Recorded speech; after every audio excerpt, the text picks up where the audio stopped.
اور آخری آیت میں حضور اکرم صلی اللہ علیہ وآلہ وسلم کو حکم دیا گیا کہ آپ اولو العزم انبیاء علیہ السلام کی طرح صبر کریں، صبر کا انجام ہمیشہ اچھا ہی ہوتا ہے۔ آگے سورہ محمد کا آغاز ہو رہا ہے، ترتیب کے حساب سے 47 ہے اور نزول کے حساب سے 95 نمبر ہے اس کا۔ مکی یہ صورت مدنی ہے، مدنی صورت ہے، اس میں 38 آیات ہیں، 4 رکوع ہیں۔ وجہ تسمیہ آیت نمبر 2 میں ہے، وَآمِنُوا بِمَا نُزِّلَ عَلَىٰ محمد، اور جو کتاب محمد صلی اللہ علیہ وآلہ وسلم پر نازل ہوئی اسے مانتے رہیے۔ چونکہ اس آیت میں حضور اکرم صلی اللہ علیہ وآلہ وسلم کا اسم گرامی محمد صلی اللہ علیہ وآلہ وسلم آیا، اس لیے اس صورت کو سورہ محمد کہا جاتا ہے۔ ہمارے آقا صلی اللہ علیہ وآلہ وسلم کا اسم گرامی قرآن کریم کی طرف 5 صورتوں میں مذکور ہے۔ آل عمران آیت نمبر 144، سورہ احزاب 40 آیت، سورہ محمد آیت نمبر 2، فتح آیت نمبر 26، سورہ صف آیت نمبر 6۔ پہلی 4 صورتوں میں اس میں گرامی محمد صلی اللہ علیہ وآلہ وسلم ہے، جبکہ آخری صورت میں احمد صلی اللہ علیہ وآلہ وسلم ہے۔ اس صورت کو سورہ قتال بھی کہا جاتا ہے کیونکہ اس میں کفار کے ساتھ قتال کے احکامات کا بیان کیا گیا، آیت نمبر 4 سے 9 تک۔ اس صورت کا موضوع حقیقت میں جہاد اور قتال ہے۔ صورت کی ابتدا میں کفار مومنین کے درمیان فرق بیان کیا گیا۔ کفار باطل کی اتباع کرتے ہیں اور اہل ایمان حق کی اتباع کرتے ہیں۔ جب انسانوں میں ان 2 گروہوں کا وجود ہوگا تو ان کے درمیان کشمکش بھی ہوگی، ٹکراؤ بھی ہوگا، معرکہ کا زور بھی ہوگا۔ اس لیے فرمایا کہ جب تم کافروں سے ٹکراؤ تو ان کی گردنیں اڑاؤ، یہاں تک کہ جب ان کو خوب قتل کر چکو، جو باقی بچے انہیں مضبوطی سے قید کر لو، آیت نمبر 4۔ ان قیدیوں کو بطور احسان بھی آزاد کیا جا سکتا ہے اور فدیہ لے کے بھی چھوڑا جا سکتا ہے۔ تیسری صورت یہ ہے کہ اپنے قیدیوں کے ساتھ تبادلہ کر لیا جائے۔ چوتھی امکانی صورت یہ بھی ہے کہ انہیں غلام اور لونڈی بنا لیا جائے، لیکن لونڈی اور غلام بنانا فرض یا واجب کا درجہ نہیں رکھتا، بلکہ ایک انتظامی اور امکانی صورت ہے جسے بوقت ضرورت اختیار کیا جا سکتا ہے۔ جس وقت جنگی قیدیوں کو لونڈی اور غلام بنانے کی اجازت دی گئی، اس وقت پوری دنیا میں نہ صرف یہ کہ جنگی قیدیوں کو غلام بنا لینے کا رواج تھا، بلکہ ظالم لوگ ایسے آزاد انسانوں کو بھی غلام بنا لیتے تھے جس کا کوئی وارث یا طاقتور خاندان نہیں ہوتا تھا۔ یہ مظلوم طبقہ کسی بھی قسم کے انسانی حقوق سے محروم تھا۔ اسلام نے ان کے حقوق متعین کیے، انہیں آزاد کرنے کے فضائل بتائے اور ان کے خون کی حرمت بخشی۔ یہ اسلام کے حقوق دینے ہی میں کا نتیجہ ہے کہ تاریخ اسلام میں ایسے بے شمار غلاموں کا تذکرہ ملتا ہے جن میں سے کوئی ہم سفر تھا، کوئی محدث، کوئی فاتح اور کوئی وزیر اور فرمانروا۔ مسلمانوں نے کبھی بھی ان کی سابقہ غلامی کی وجہ سے انہیں حقارت کی نظر سے نہیں دیکھا۔ صدقہ خیرات کے دوسرے مصارف کی طرح مسلمانوں نے ایک اہم مصرف غلاموں کے ساتھ تعاون اور انہیں خرید و فروخت کرنے کا بھی طے کر رکھا تھا۔ قرون اولیٰ کے مسلمان گردنوں کو آزاد کرنے اور کرانے میں کتنی دلچسپی رکھتے تھے، اس کا اندازہ اس روایت سے ہوتا ہے جس کے مطابق حضور اکرم صلی اللہ علیہ وآلہ وسلم کے صرف ایک صحابی حضرت عبداللہ بن عوف رضی اللہ تعالیٰ عنہ نے 30,000 غلام خرید کر آزاد کیے۔ اللہ اکبر۔ سورہ قتال بتاتی ہے کہ اگر مسلمان اللہ کی دین پر استقامت دکھائیں اور ان کی نصرت کے لیے اٹھ کھڑے ہوں گے تو اللہ ان کی مدد کرے گا اور انہیں ثابت قدم رکھے گا، آیت نمبر 7۔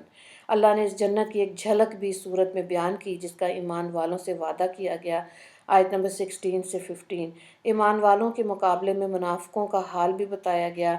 آیات قتال سن کر ایمان والوں کی قوت ایمانی میں اضافہ ہو جاتا ہے، جبکہ منافقوں پر موت کی سی بے ہوشی طاری ہو جاتی ہے، آیت نمبر 20 سے 21۔ جہاد، قتال اور انفاق فی سبیل اللہ کی ترغیب دیتے ہوئے آخر میں گویا وعید کے انداز میں کہا گیا، اور اگر تم منہ پھیرو گے تو وہ تمہاری جگہ اور لوگوں کو لے آئے گا اور وہ تمہاری طرح کے نہیں ہوں گے، آیت نمبر 38۔ آگے سورہ فتح شروع ہو رہی ہے، ترتیب کے حساب سے 48 نمبر ہے اور نزول کے حساب سے 111۔ مدنی صورت ہے، اس میں 29 آیات ہیں، 4 رکوع ہیں۔ وجہ تسمیہ کو دیکھیں۔ آیت نمبر 1 میں اِنَّا فَتَحْنَا لَكَ فَتْحًا مُبِينًا، ہم نے تم کو فتح دی، فتح بھی صریح و واضح۔ آیت نمبر 18 میں ہے وَأَصَابَهُمْ فَتْحًا قَرِيبًا، اور انہیں جلد فتح عنایت کی۔ آیت نمبر 27 میں ہے فَجَعَلَ مِن دُونِ ذَلِكَ فَتْحًا قَرِيبًا، سو اس نے اس سے پہلے ہی جلد فتح کرا دی۔ پہلی آیت میں فتح مبینہ ہے، جبکہ دوسری اور تیسری دونوں آیتوں میں فتح قریبہ ہے۔ ان تینوں سے مراد صلح حدیبیہ ہے، اسی وجہ سے سورت کا نام سورہ فتح رکھا گیا۔ شان نزول کو دیکھیں، یہ سورت اس وقت نازل ہوئی جب رسول اکرم صلی اللہ علیہ وآلہ وسلم حدیبیہ سے واپس تشریف لا رہے تھے۔ بخاری اور ترمذی میں حضرت عمر بن خطاب رضی اللہ تعالیٰ عنہ سے روایت ہے کہ رسول اکرم صلی اللہ علیہ وآلہ وسلم نے فرمایا، آج شام مجھ پر ایسی صورت نازل ہوئی جو مجھے دنیا اور ما فیہا سے بھی زیادہ محبوب ہے۔ پھر آپ صلی اللہ علیہ وآلہ وسلم نے سورہ فتح کی ابتدائی آیات کا کچھ حصہ تلاوت کیا۔ اس صورت کے مضامین بسہولت سمجھنے کے لیے مناسب معلوم ہوتا ہے کہ صلح حدیبیہ اور بیعت رضوان کا مختصر سا تذکرہ کر لیا جائے۔ ہوا یوں تھا کہ رسول اکرم صلی اللہ علیہ وآلہ وسلم نے مدینہ منورہ میں خواب دیکھا کہ ہم مکہ میں داخل ہوئے اور بیت اللہ کا طواف کیا۔ جب آپ نے صحابہ کرام کے سامنے یہ خواب بیان کیا تو انہوں نے بے حد خوشی ہوئی اور کہا کیوں کہ وہ جانتے تھے کہ نبی کا خواب برحق اور سچا ہوتا ہے۔ حضور اکرم صلی اللہ علیہ وآلہ وسلم ذیقعدہ 6 ہجری میں 1400 یا 1500 صحابہ کرام کے ساتھ عمرے کی نیت سے مدینہ منورہ سے تشریف لے کر گئے۔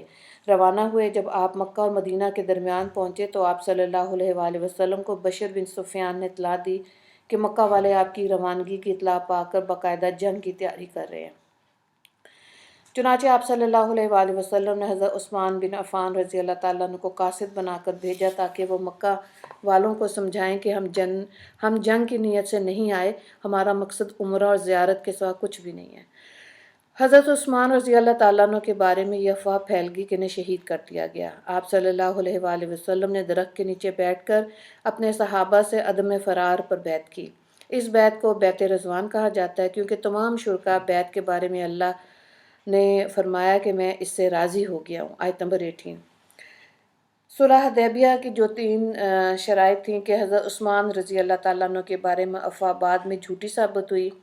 پھر شرائط تو نہیں ہے، یہ واقعات ہیں 3۔ پھر مذاکرات کا سلسلہ شروع ہوا۔ قریش کی طرف سے سہیل بن عمر آئے، بات چیت ہوئی، بالآخر معاہدہ صلح ہو گیا جس کے مطابق دونوں فریق 10 سال تک آپس میں امن و امان سے رہنے اور جنگ نہ کرنے پر متفق ہو گئے۔ اس معاہدے کی بعض شقوں سے بظاہر مسلمانوں کی کمزوری ثابت ہوتی تھی، لیکن اللہ تعالیٰ نے اسے فتح مبین قرار دیا۔ اس صلح کا فتح مبین ہونا اس وقت یعنی بعض مسلمانوں کی سمجھ میں نہیں آ رہا تھا، لیکن بعد کے حالات نے ثابت کر دیا کہ واقعی یہ فتح مبین تھی اور ابتدائے اسلام سے اب تک مسلمانوں کو اس سے بڑی فتح حاصل نہیں ہوئی تھی۔ فتح مبین کا نتیجہ اس بات سے لگایا جائے کہ حدیبیہ میں مسلمانوں کی تعداد کم و بیش 1400 تھی، جبکہ صرف 2 سال بعد جب 8 ہجری میں مکہ فتح ہوا تو حضور صلی اللہ علیہ وآلہ وسلم کے زیر قیادت لشکر مجاہدین کی تعداد 10,000 تھی۔ یہ انقلاب معاہدہ امن کی وجہ سے برپا ہوا۔ جب مصلحت کے بعد مشرکین نے مسلمانوں کے ساتھ میل جول اور معاملات شروع کیے تو مسلمانوں کے کردار کی پختگی، زبان کی سچائی، دامن کی عفت اور عصمت اور معاملات کی صفائی نے مشرکین کو یہ سوچنے پر مجبور کر دیا کہ آخر وہ کون سی مخفی قوت ہے جس نے کل کے شرابیوں اور راہزنوں کو زہد اور بارسا بنا دیا۔ ظاہر ہے یہ قوت صرف ایمان تھی۔ اس حقیقت کو سمجھ لینے کے بعد ان کی گردنیں خود بخود ایمان کے سامنے جھک گئیں۔ سورہ فتح اس صلح حدیبیہ کے پس منظر میں نازل ہوئی، اس لیے اس میں ان واقعات کی طرف اشارے ملتے ہیں جن کا اس کے ساتھ تعلق اور مناسبت ہے۔ ابتدائی آیات میں نبی کریم صلی اللہ علیہ وآلہ وسلم کو عظیم ترین فتح کی بشارت سنائی گئی۔ ایمان والوں کے ساتھ جنت کا وعدہ ہے، کافروں اور منافقوں کے لیے وعید ہے۔ آیت نمبر 1 سے 6۔ پھر یہ صورت 2 متضاد گروہوں کا تذکرہ کرتی ہے۔ پہلا گروہ وہ ان مخلص اہل ایمان کا جنہوں نے وطن سے دور اور غیر مسلح ہونے کے باوجود اللہ کے محبوب صلی اللہ علیہ وآلہ وسلم کے مبارک ہاتھ پر بیعت جہاد کی اور یہ عہد کیا کہ آپ کی قیادت میں فتح یا شہادت تک قتال کریں گے اور میدان جنگ سے راہ فرار اختیار نہیں کریں گے۔ رب کریم کو ان کا یہ جذبہ پسند آیا اور فرمایا جو لوگ تم سے بیعت کرتے ہیں وہ اللہ سے بیعت کرتے ہیں، اللہ کا ہاتھ ان کے ہاتھ پر ہے۔ آیت نمبر 10۔ اگلی آیات میں ہے کہ اے پیغمبر جب مومن تم سے درخت کے نیچے بیعت کر رہے تھے تو اللہ ان سے خوش ہو گیا اور ان کے دلوں میں جو ایمانی جذبہ تھا اس نے اسے جان لیا تو اس پر تسلی نازل ہوئی اور انہیں جلد فتح عنایت کی گئی۔ آیت نمبر 18۔ دوسرا گروہ ان منافقوں کا تھا جو حدیبیہ میں آپ صلی اللہ علیہ وآلہ وسلم کے ساتھ نہیں گئے تھے، اور ان کا باطل گمان یہ تھا کہ رسول اللہ صلی اللہ علیہ وآلہ وسلم اور آپ کے ساتھ جانے والے مسلمان مکہ سے زندہ سلامت واپس نہیں آ سکیں گے۔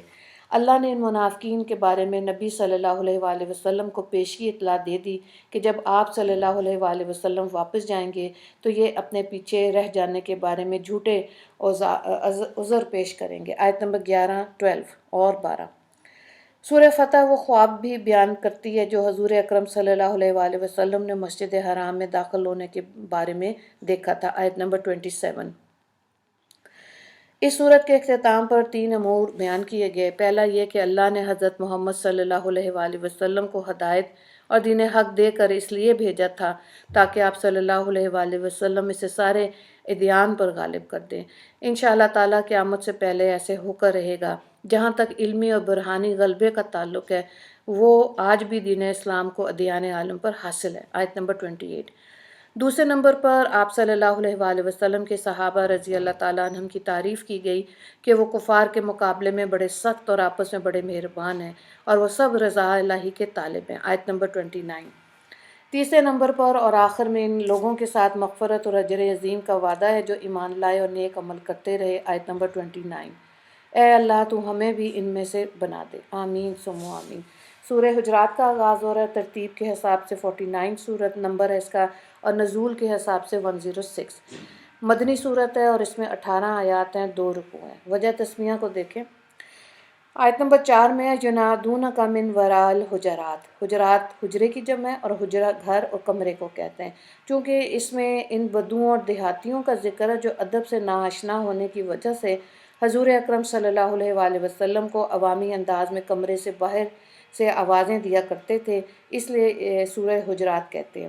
چونکہ صورت میں مکارم اخلاق بھی بیان ہوئے ہیں اس لیے صورت کو اخلاق و آداب بھی کہا جاتا ہے۔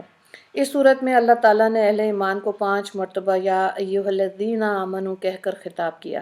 اس صورت کے اہم مضامین کو بالترتیب یوں بیان کیا گیا۔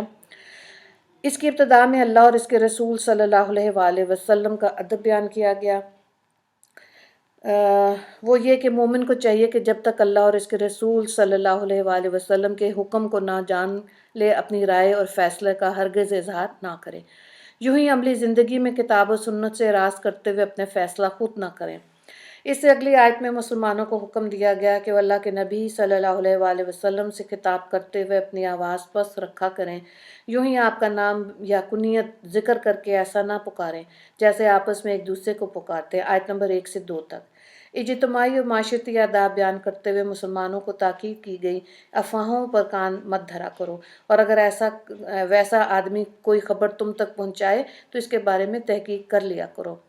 خبروں کے بارے میں تحقیق کا حکم دینے کے ساتھ ساتھ اصحاب رسول کو خطاب کرتے ہوئے ان کی تعریف بھی کی گئی۔ اللہ نے تمہارے دلوں میں ایمان کی محبت ڈال دی اور اس کو تمہارے دلوں میں سجا دیا اور کفر، گناہ اور نافرمانی سے تم کو بیزار کر دیا۔ آیت نمبر 7۔ دنیا بھر کے مسلمان بھائی بھائی ہیں، اڑتی ہوئی افواہوں پہ اعتماد بعض اوقات باہمی قتل و قتال تک پہنچا دیتا ہے۔ اس لیے سمجھایا گیا کہ اگر مسلمانوں کے 2 گروہ آپس میں برسر پیکار ہو جائیں تو ان کے درمیان صلح کرا دیا کرو، کیونکہ دنیا بھر کے مسلمان خواہ گورے ہوں یا کالے، امیر ہوں یا غریب، عربی ہوں یا عجمی، سب آپس میں بھائی بھائی ہیں۔ اس کے بعد 6 ایسے معاشرتی خرابیوں اور برائیوں کی نشاندہی کی گئی جن کی وجہ سے باہمی تعلقات بھی متاثر ہوتے ہیں اور ان میں مبتلا انسان اللہ کی نظر میں اچھا شمار نہیں ہوتا۔ پہلی برائی جس سے منع کیا گیا وہ ہے ایک دوسرے کا مذاق اڑانا۔ عام طور پہ ایک شخص دوسرے کا مذاق اس وقت اڑاتا ہے جب وہ اسے حقیر اور اپنے آپ کو اس سے بہتر سمجھتا ہے۔ اس لیے فرمایا گیا کہ جن کے ساتھ تم تمسخر کر رہے ہو سکتا ہے وہ اللہ کی نظر میں تم سے بہتر ہوں۔ دوسری برائی ہے ایک دوسرے پر عیب لگانا، طعنہ دینا، ذلیل اور رسوا کرنا۔ تیسری برائی ہے کسی کو برے لقب سے پکارنا یا اس کا نام بگاڑنا۔ چوتھی برائی ہے کسی کے بارے میں بدگمانی کرنا۔ اللہ کے نبی صلی اللہ علیہ وآلہ وسلم نے بدگمانی کو بدترین جھوٹ قرار دیا۔ پانچویں برائی ہے مسلمانوں کے عیوب اور کمزوریوں کو تلاش کرنا اور ان کی ٹو میں لگے رہنا۔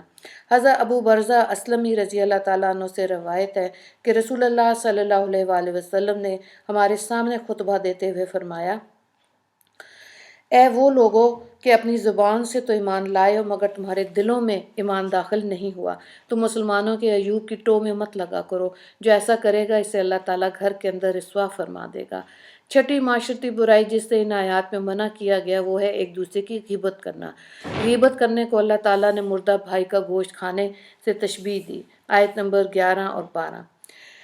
غیبت کرنے کی اللہ تعالیٰ نے ایسی مثال بیان فرمائی جس سے ہر سلیم و طبع انسان نفرت کرتا ہے۔ غیبت کرنے والا کسی جانور کا نہیں بلکہ انسان کا گوشت کھاتا ہے۔ جس انسان کا گوشت یہ کھا رہا ہے وہ کوئی غیر نہیں بلکہ اس کا مسلمان بھائی ہے۔ وہ گوشت کسی زندہ کا نہیں بلکہ مردہ کا ہے۔ باہمی تعلقات کی خرابی کا ایک بڑا سبب حسب نسب اور مال و دولت پر فخر و غرور بھی ہوتا ہے۔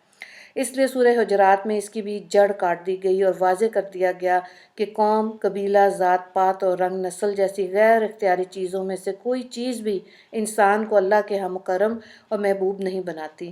اللہ کے ہاں عزت کا معیار صرف تقوی ہے، یعنی ہر قسم کے شرک اور حرام سے بچنا اور اللہ اور اس کے رسول صلی اللہ علیہ وآلہ وسلم کی اطاعت کرنا۔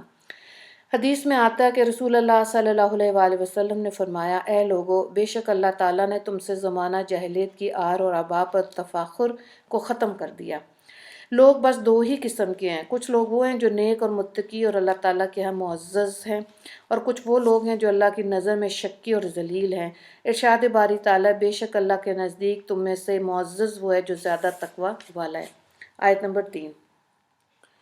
آخری آیات میں بتایا گیا کہ صرف لفظی اور ظاہری ایمان کا اعتبار نہیں بلکہ اللہ کے ہاں اس ایمان کا اعتبار ہے جو دلوں میں پیوست ہو جائے اور مومن کو اللہ کی راہ میں مال جان کی قربانی پر آمادہ کرتے۔ سورہ قاف ترتیب کے حساب سے 50 نمبر ہے اور نزول کے حساب سے 34۔ مکی صورت ہے، اس میں 45 آیات اور 3 رکوع ہیں۔ وجہ تسمیہ کو دیکھیں، آیت نمبر 1 میں ہے قاف والقرآن المجید۔ یہ سورت قاف سے شروع ہوتی ہے، اسی نسبت سے سورت کو سورہ قاف کہا جاتا ہے۔ یہ سورت اس کی خصوصیات کو دیکھیں۔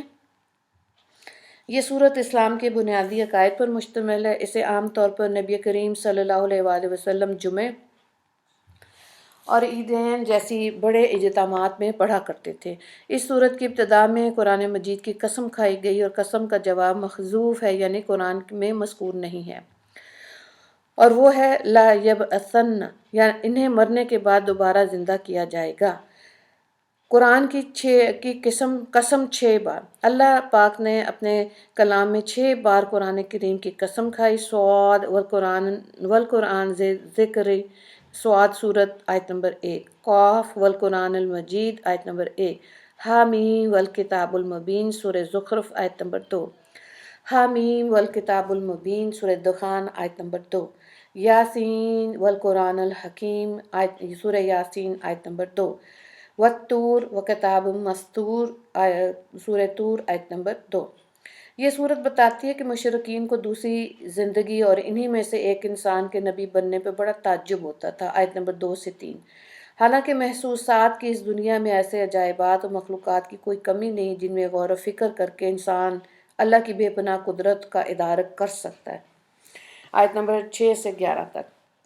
اس سے پہلے قوم نوح، قوم سمود، قوم عاد، قوم لوط، فرعون اور قوم شعیب بھی انہی طرح کی تکذیب کا راستہ اختیار کر کے ہلاکت سے دوچار ہو چکے ہیں، آیت نمبر 12 سے 14۔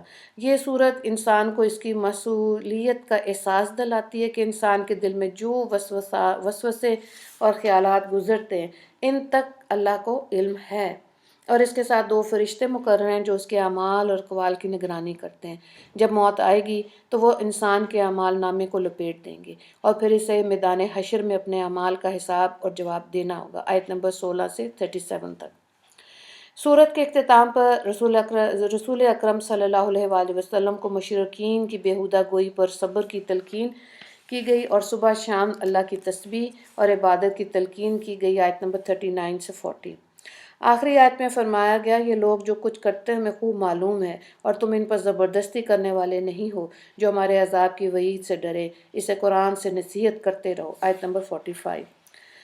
سورہ ذاریات شروع ہو رہی ہے، ترتیب کے حساب سے اس کا نمبر 51 ہے اور نزول کے حساب سے 67 ہے۔ مکی صورت ہے، اس میں 60 آیات ہیں، 3 رکوع ہیں۔ وجہ تسمیہ کو دیکھیں، آیت نمبر 1 میں وَالذَّارِيَاتِ ذَرْوًا، قسم ان ہواؤں کی جو بکھیرتی ہیں اڑ کر۔ ان میں اللہ تعالیٰ نے ہواؤں کی قسم کھائی، اسی نسبت سے سورت کا نام زاریات کہا گیا۔ اس سورت کے آغاز میں 4 قسم کی ہواؤں کی قسم کھا کر اللہ تعالیٰ فرماتے ہیں کہ جس چیز کا تم سے وعدہ کیا جاتا ہے وہ سچ ہے، اور انصاف کا دن ضرور واقع ہوگا، آیت نمبر 1 سے 6۔ پھر آسمان کی قسم کھا کر فرمایا تم ایک متنافس بات پر پڑے ہوئے ہو، کل کے کافر ہوں یا آج کے کافر، یہ سب کسی ایک بات پر متفق نہیں۔ قیامت کے بارے میں قرآن اور صاحب قرآن کے بارے میں ان کے اقوال بالکل مختلف ہیں۔ پھر یہ صورت متقیوں کا اچھا انجام اور ان کی اعلیٰ صفات بھی بیان کرتی ہے کہ وہ نیک اعمال کرتے ہیں، رات کو کم سوتے ہیں، سحر کے وقت توبہ استغفار کرتے ہیں، ان کے اموال میں مانگنے والوں اور نہ مانگنے والوں دونوں کا حق ہوتا ہے۔ متقیوں کی صفات بیان کرنے کے بعد اللہ تعالیٰ کی عظمت اور قدرت کے 3 دلائل ذکر کیے گئے۔ پہلی نشانی زمین، ارشاد ہوا اور زمین میں یقین کرنے والوں کے لیے بہت سی نشانیاں، آیت نمبر 20۔ زمین گول ہونے کے باوجود ایسے بچھا دی گئی جیسے کوئی بچھونا بچھایا جاتا ہے۔ اس میں آنے جانے والوں کے لیے راستے ہیں، اس میں میدان بھی ہیں، پہاڑ بھی، سمندر بھی، دریا بھی، گھنگھناتے چشمے بھی ہیں، اور لوہے، تانبے، سونے، چاندی، کوئلہ اور پیٹرول جیسی خاموش معدنیات بھی ہیں۔ اللہ تعالیٰ نے وہ سب کچھ رکھ دیا جس کی انسانوں کو زندگی گزارنے کے لیے ضرورت پیش آ سکتی ہے۔ دوسری نشانی خود انسان، جو کہ حقیقت میں عجائب میں سے سب سے بڑا عجوبہ ہے۔ کروڑوں اربوں انسانوں میں سے ہر ایک کی صورت، رنگ، چلنے کا انداز، لہجہ، آواز، طبیعت اور عقلی سطح مختلف ہے۔ اسے سننے، دیکھنے، بولنے، سوچنے، محسوس کرنے، سانس لینے اور ہضم کرنے، خون کی گردش، رگوں کے پھیلاؤ، اعصاب کا ایسا باریک و محکم نظام دیا گیا جس کے مقابلے میں جدید سے جدید ترین آٹومیٹک آلات کچھ بھی حیثیت نہیں رکھتے۔ اس لیے فرمایا گیا اور خود تمہارے نفوس میں بھی تو نشانیاں، کیا تم دیکھتے نہیں، آیت نمبر 21۔ حضرت قتادہ رضی اللہ تعالیٰ عنہ فرماتے ہیں جو شخص اپنی تخلیق کے بارے میں غور فکر کرے گا وہ جان لے گا کہ اسے پیدا کیا گیا اور اس کے جوڑ اور اعضاء عبادت کے لیے نرم ہو جائیں گے۔ تیسری نشانی رزق، اور تمہارا رزق اور جس چیز کا تم سے وعدہ کیا گیا آسمان میں، آیت نمبر 22۔ زندگی اور انسان اور اسباب زندگی کے فراہمی کا بہت بڑا انحصار آسمان پر ہے۔ بارش برستی ہے جس سے زمین پر بسنے اور اگنے والی ہر چیز بشمول انسان زندگی حاصل ہوتی ہے۔ اگر سورج طلوع نہ ہو تو نہ کوئی کھیتی اگے گی، نہ کوئی جانور دودھ دے گا۔ ثابت ہوا کہ انسانی زندگی بارش کے برسنے اور شمس و قمر کے ظہور پر موقوف ہے۔ موسموں کا عدل بدل بھی انہی سے تعلق رکھتا ہے جو کہ غلہ جات کو اگانے اور پکانے میں خاص تاثیر رکھتا ہے۔ پارہ 26 کی آخری آیات میں ان فرشتوں کا ذکر ہے جو حضرت ابراہیم علیہ السلام کے پاس مہمانوں کی شکل میں آئے تھے اور آپ نے انہیں انسان سمجھتے ہوئے اپنی کریمانہ عادت کے مطابق بچڑا ذبح کر کے فوراً کھانا تیار کر لیا تھا، آیت نمبر 24 سے 27 تک۔ وآخر دعوانا ان الحمد للہ رب العالمین، اللہم اغفر للمسلمین والمسلمات والمؤمنین والمؤمنات۔ السلام علیکم ورحمۃ اللہ وبرکاتہ۔